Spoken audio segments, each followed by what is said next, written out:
guys, so today I'm making a video on what you need when you bring home your working dog. I specifically have working line German Shepherds, but this advice could definitely apply to Malinois, to working Rottweilers or Dobermans or whatever dog you have. This is basically advice for people that are not getting like a little frou-frou pet. This is geared advice for working dogs and active breeds. So let's get into it. My first piece of advice is you need to get a high quality kennel, and I can give you a few recommendations. I'll show you mine at the end. I'll insert a clip of the kind of kennel I have. But you really need a good quality kennel, because wire kennels are so cheap, they're so easy to break out of, the dogs hurt themselves, and once the dogs learn to break out of kennels, they will keep breaking out of kennels and they won't settle very well. So once they're even, so say, I'll give you the story on my first working shepherd. He learned how to break out of a wire kennel really young, and each time I put him in a kennel, even once I finally gave in and bought like an impact crate for him, he couldn't settle in the kennel. Like he never gave up trying to break out of his kennel, because for dogs, it's like, imagine like if you flicked a light switch and it's worked for you like maybe, 5 times, even though you've tried, most of the time you do it, it doesn't turn on. But if it's worked for you every now and then, there's still hope that it could work. So that was a mistake I made, was getting a cheap wire kennel and not just starting with a good quality kennel. So I would really recommend you get a good quality kennel. Like Rufflands are good. They're not meant for like really high anxiety dogs, but no puppy or the average working dog, unless they are complete crate monsters, they're not going to break out of a Ruffland kennel. And if you are worried about that, then I would say get a gunner kennel, an impact crate, perhaps maybe a Dakota kennel. So definitely choose one of those. If you just want to save yourself, just don't even risk it. I hate risking it, because I have lived the dog that was always breaking out of his kennel. So that's my advice. Now you will have to get a smaller kennel for when they're a puppy, because if you give them too much space and you've got this expensive kennel for when they're big, they're gonna potty in it. So you need to either get a divider for it. Dakota Kennels makes a divider for their kennels. I don't know if the other ones do, but you could just go on Facebook Marketplace, get a plastic kennel. When they're small enough, they're not gonna break out. So you just size up. I would get the plastic crate though. I would not get a wire crate. So plastic crate, and then once they get big enough where they're just not having accidents in their kennels anymore, then you can put them into their bigger kennel. And by the way, this is the Ruffland kennel I have. It's a size large, and it's very thick grid, so the dogs cannot bite and pull the front door. And I have what is called a Primo pad fitted to the inside, because what you're gonna find is that your working type dogs, they're going to chew a blanket. Like you can't put a towel or a blanket in the kennel with them, they're gonna eat it, and then they could choke on it. So you're definitely gonna want to get a Primo pad when they're ready for it. They may not be ready for it when they're little. I'd wait maybe a little longer. But yeah, that's a good option if you don't want them chewing on a blanket. Like there's nothing to grab unless they just chew the floor, which Zula's really good about not doing. But yeah, very thick. The shipping takes a long time on Rufflands, but it's worth it. It's the cheaper end of high quality kennels, so that would be good. And then I personally keep a jar of treats on the kennel, so I can tell them to kennel and I can reward them every time, and I don't have to run to the fridge for like a moist treat. So I just have a couple there. My next piece of advice, you should get definitely toys. The toys I'm gonna recommend, again, they're more for working dogs. So I have this Redline K9 Leather Slap Rag, and we have definitely used it. You can see there's holes. Zula loves it. I use it to help teach her biting and her grip. And it was really cheap. It came quickly. The shipping was great. So I would definitely recommend, if you have a Malinois, Shepherd, Doberman, Dutchie, get one of these for your puppy. Start teaching the grip. I also just have little toys. I have a toy like this, crinkle sounds. It's fun, but this isn't necessarily to teach her to grip and to play. This is just fun play, but this is for purposes of teaching her grip. You definitely want a Kong, and you want to size the Kong appropriately. So if they're very tiny, got a tiny jaw, don't get the XL Kong. You don't want it to get stuck like that on their bottom. So make sure it's sized where they can't easily get their bottom jaw stuck in this.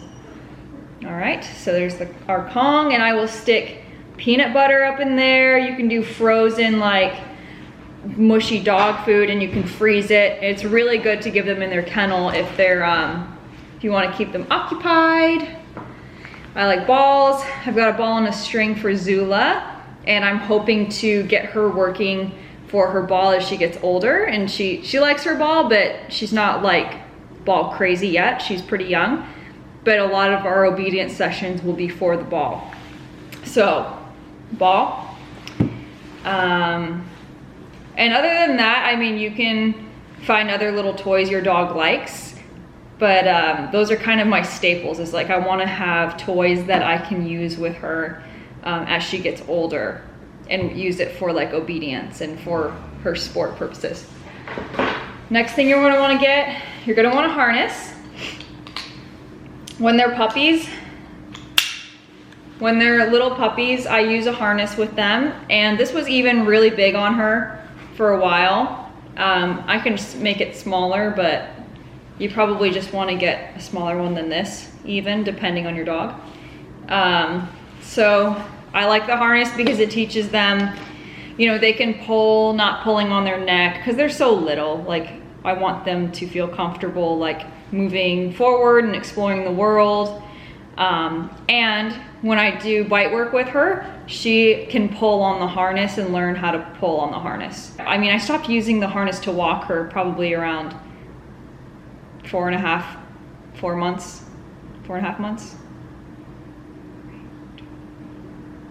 Yeah, probably around 4 months I stopped using the harness to walk her everywhere, and I started using a martingale collar. Well, I used a regular collar, then a martingale collar, then I moved to a Starmark. And now she's almost 6 months, and I'm starting to use a small prong on her. So I don't want to teach her to pull on necessarily on the leash on the collar too much. But yeah, anyways, so I start all the puppies on a harness. Next thing you're gonna want a leather. I like leather or Biothane, and there's a brand called Valorwear USA, and they make a really nice Biothane leash. Or Promos makes a good Biothane leash. So, but leather leashes, I get mine off Amazon, but to be honest, it's nice and soft, but I don't like this. Watch. Way too much give in it. I really don't like that. It's hard to get a good leash pop in when I need it. And then if I'm doing bite work, she's stretching it and there's that much give, so I don't love that. But I like a 6-foot leash. I've never been a fan of flexi leashes. I think they're good. You can use them like for tracking or for recall practice or whatever. They have uses, but for teaching leash walking skills, they are not good, because they're teaching the dog, it feels tension and it just gets to keep going. I want my dog to feel the tension and to stop and to release the tension, with the exception of when I'm doing bite work, and there's different gear on the dog. But in general, leash walking, I want there to be a hard end, you know what I mean? So that, next thing you'll need, this goes back to crate training. ugh, they're kind of gross. You're gonna need earplugs because your dog is going, you're gonna need earplugs because your dog is gonna scream. Unless you have a very sweet angel of a dog, most puppies will scream in their kennels at night, especially like that first month. So I would recommend getting earplugs in. Put earplugs in and you'll sleep a lot better. You'll probably still hear the dog, but it's a must-have for me. And as far as treats, here I'll show you. This is like a moist treat. It's called Pet Deli, and it's a liver loaf flavor. That's the label to it. So I like using this. I like using this as a high value reward for my dogs. I try to get them working off of kibble for the most part, but I had a very hard time with that with Zula. She wasn't really that interested in working for kibble. Even if I would skip a meal here and there, she was getting thin. So I used a high value reward with her. I will work with kibble in the house, and then I work with this stuff when I'm out in public, because obviously the distractions are higher, so I want a higher value reward. So the Pet Deli's been really good. I really like it. I also use Bill Jack, and you can find it at Kroger in like the frozen food aisle. But I don't believe they have it in all states, because when I lived in Idaho, I could not find it anywhere. But they have it I know they have it in Kentucky, and they have it here in Texas. So if you are in one of those two states, I'm pretty sure you can get a hold of it. And I think Pet Deli might also just be a Texas thing, and I'm not totally sure on that. But I really prefer moist treats, because what I can do, especially when I'm healing with the dog, if I have a chunk like this, I will put it in my hand like that, and I'll be luring the dog, and it can nibble at it while we're luring. So I don't have to reload a treat each time. The dog can be nibbling at the treat and be getting rewarded, and I can get in lots of repetition. So I can be healing, sits, plots, yes, reward, and meanwhile they can be nibbling at it. So I really like moist pet treats, and Bill Jack is really easy to mold. So that's a good one to check out. And, oh, a Kuranda bed. You need a Kuranda bed. So one of those, an elevated dog bed. You can get them cheap off of Amazon, and I really like to start teaching my puppies to go there for treats. Like, I can give them a Kong and put them on the bed, and they start learning that that's a really comfy place to be. I don't have expectations for them to stay on it when they're little, but if you just imprint it, they will really enjoy their bed. So I think that's all I have for things I recommend. Oh, a clicker. Let me get a clicker. Okay, so you're gonna want a clicker, and this clicker is from Doggone Good Clicker Company, and they make the best clickers. Like, that's like very, I don't know, it's like a deep click. The other clickers from like Amazon and stuff, it's like this has it's the best click. So you're gonna want one of these clickers. And then a treat pouch. You'll want a treat pouch. I don't have any here with me to show you. I actually left them all in my car, and the car's gone. So I can't show you any, but honestly, any treat pouch is good. I like the training aprons as well. If you're like super into training, Redline K9 has a training apron that you clip around your waist, and it's got 4 pockets, and I can like put treats, I can put a ball in the back, I can hook my clicker onto like a carabiner. So get one of those treat pouches, or just start with something cheap off of Amazon. I mean, the dogs are little. When you're ready to size up, you can size up. All right, I think that's all I have for my core recommendations on what to get before you get your dog.